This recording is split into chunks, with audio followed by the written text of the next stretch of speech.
அந்த தலைமை இன்றைக்கு இருக்கிறது இருந்த ஒரு தலைமையை இழந்துட்டோம்.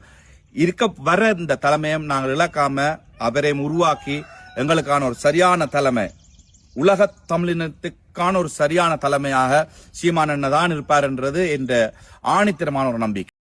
மதுப்பிரியர்கள் நிறைந்து வாழ்றதுனாலேயே இந்த மண்ணில் அண்ணன் சீமாவோட அரசியல் புரிஞ்சிக்க முடியாமல் போயிட்டுருக்கு. ஆனால் உலகத் தமிழர்கள் தமிழ் இனத்தின் தற்போதைய தலைமையாக அண்ணன் சீமானை ஏற்றுக்கொண்டிருக்கிறார்கள். இதை என் தமிழ் மக்கள், தமிழ்நாட்டில் இருக்கிற தமிழ் மக்கள் உணரணும். அதே போல் எங்கள் எதிரிகளுக்கு நாங்கள் சொல்கிறது ஒன்று தான், நீங்கள் நினைச்சவுடன் வீழ்த்துறதுக்கும் வீழ்ந்து போவதற்கும் சீமான் ஒன்றும் இங்கே இருக்கிற அற்ப அரசியல்வாதிகள் கிடையாது. தமிழ் தேசிய அரசியல் வரலாற்றின் சுவடு எங்கள் அண்ணன் சீமான். அவ்வளோ எளிதாலும் எங்கள் அண்ணன் சீமானை வீழ்த்திட முடியாது.